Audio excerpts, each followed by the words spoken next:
हमारे साथ एक्सक्लूसिव बातचीत करने के लिए एमएलए जावेद इकबाल चौधरी साहब हैं। इन पे कुछ इल्ज़ामात आयद किए जा रहे हैं, एक प्रॉपर्टी के हवाले से एलिगेशंस लगाए जा रहे हैं, उसमें कुछ लैंड का भी हवाला दिया हुआ है जिसके ऊपर इन्होंने सोशल मीडिया पे अपनी क्लैरिफिकेशन भी दी है। लेकिन फिर भी कई सारे लोग जो हैं वो सोशल मीडिया के ऊपर जो है वो इल्ज़ामात भी लगा रहे हैं। आखिरकार ये मसला क्या है, रियलिटी क्या है, ये इनसे ही जानने की कोशिश करेंगे। बहुत बहुत शुक्रिया सर वक्त देने के लिए। हम पास से ही गुजर रहे थे तो सर पे नज़र पड़ी, हमने सोचा कि इंटरव्यू भी कर लें और कुछ ये अहम तरीन सवाल भी पूछ लें। सर, ये सोशल मीडिया पर लगातार एक लैंड के हवाले से लिखा जा रहा है कि एक कोई ज़मीन है, उसमें कोई घोटाला है, उसमें आपका नाम दिया हुआ है, तो ये क्या फैक्ट है, थोड़ा बताएं सर। शुक्रिया बहुत बहुत, क्योंकि ये क्लैरिफिकेशन बहुत ज़रूरी है देनी, क्योंकि एक पब्लिक के फेथ का, पब्लिक के एतमाद का मसला है कि पब्लिक को कहीं ये ना समझे कि उनका एमएलए चोर है। और मैं आपको बता देना चाहता हूँ कि मेरा जो पॉलिटिकल कैरियर है उससे पहले से इंशाल्लाह मैं बिल्कुल साफ शफाफ तरीके से काम कर रहा हूँ। 2012 में मेरी बेटी का हार्ट का ऑपरेशन हुआ था, तब मैंने कसम खाई थी कि मैं कभी ना हराम कमाऊँगा, ना खाऊँगा, ना अपनी बेटी को खिलाऊँगा। तो जो जहाँ तक इस लैंड डील का मसला है, ये 2013 में जब एजाज खान साहब रेवेन्यू मिनिस्टर थे, उन्होंने ये एक लैंड अलॉट की थी 2013 में। तो एक मेरे जो नॉन आदमी हैं, मेरी फैमिली के भी नॉन आदमी हैं, हाजी नज़ीर साहब हैं चवादी के, तो वो मेरे पास आए। उन्होंने कहा जी मेरी एक लैंड है, तो मैंने उसकी अटारनी आपके नाम करवानी है।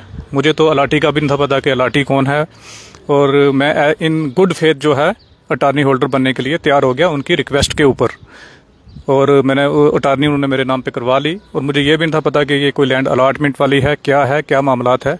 लेकिन कुछ देर के बाद एक आदमी आता है, वो क्राइम ब्रांच में केस करता है, उसका नाम तारा सिंह था। तो वो कहता है कि मेरे साथ धोखाधड़ी की गई है। तो फिर मेरी जब उससे मुलाकात होती है तो वो सारा मामला जो मेरे साथ बयान करता है, उसके साथ जो उन्होंने कमिटमेंट किया था शायद वो रियलाइज़ नहीं होगा। तो फिर वो क्राइम ब्रांच में केस चलता है, और उसके बाद उसका जो वो कमिटमेंट है वो हाजी नज़ीर साहब पूरा करते हैं, और क्राइम ब्रांच वहाँ पे मुझे क्लीन चिट देती है। उसने एक सिविल कोर्ट में भी केस किया हुआ था, वहाँ से सिविल कोर्ट भी मेरे फेवर में ऑर्डर देता है।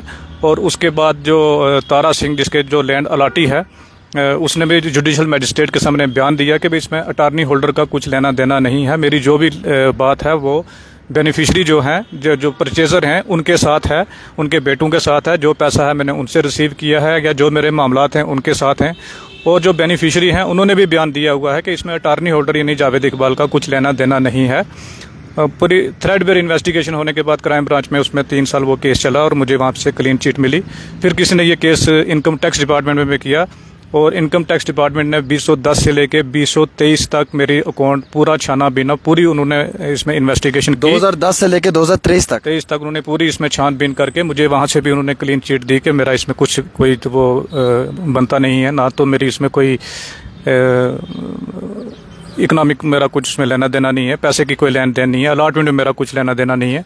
तो ये अब ये 2018 में ये डिप्टी कमिश्नर जम्मू ने ये अलॉटमेंट कैंसिल भी की हुई है, और ये ज़मीन इस वक्त वापस सरकार के पास है, अलॉटमेंट कैंसिल हो गई है। और 2018 में ये विजिलेंस में केस भेजा था डिप्टी कमिश्नर जम्मू ने, तो विजिलेंस ने इसके ऊपर कोई इन्वेस्टिगेशन नहीं की। तो 2024 में जब मैं इलेक्शन कंटेस्ट कर रहा था तो तब इस केस को ऊपर किया गया, उबारा गया। और जब उन्होंने मेरे से पूछा तो मैंने विजिलेंस में अपने जो एविडेंसेस हैं वो सारे दे दिए, जो उन्होंने मेरे फेवर में एफिडेविट दिए हुए हैं, बयान दिए हुए हैं कि इसमें मेरा कुछ लेना देना नहीं है, वो मैंने उनको दे दिए थे। और ना ही इस केस में मैं अक्यूज्ड हूँ।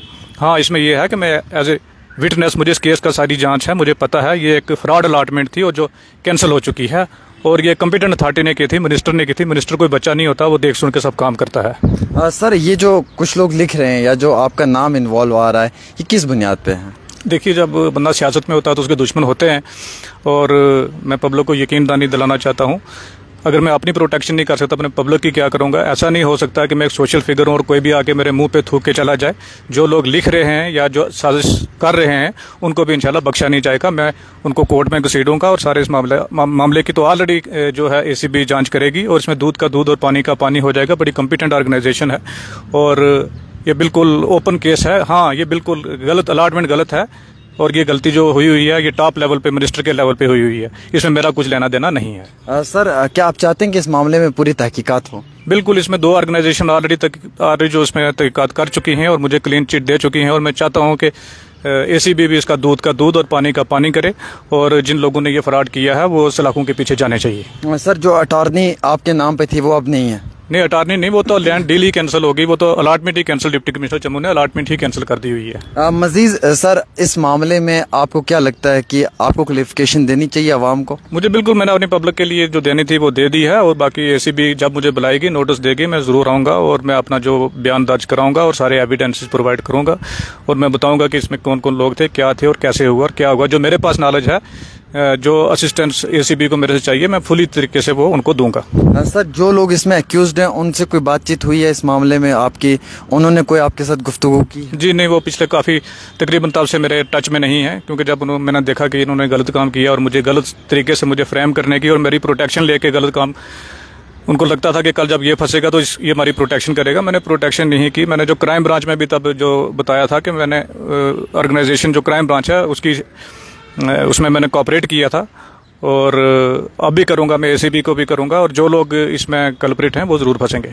चलिए, बहुत बहुत शुक्रिया। हमारे साथ जावेद इकबाल चौधरी साहब थे।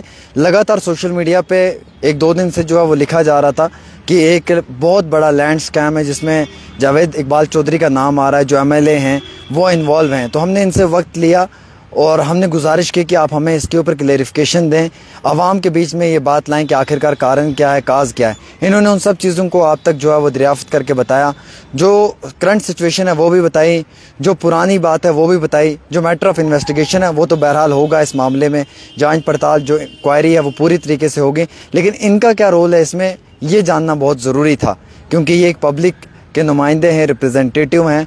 इनका क्या काम काज है, क्या ये ऐसी चीज़ में है या नहीं है, वो जानना बहुत ज़रूरी था। इन्होंने सारी चीज़ें आप तक पहुंचाई हैं, सारी क्लेरिफिकेशन आप तक लाई हैं। अब इस मामले में आपकी क्या राय रहती है आप भी ज़रूर बताएं, लेकिन हमारी तरफ से जो एक फैक्ट के ऊपर रिपोर्ट थी वो आप तक पहुंचाना इंतहाई बहुत ज़रूरी थी। एक छोटी सी रिपोर्ट आमिर सुहेल के साथ।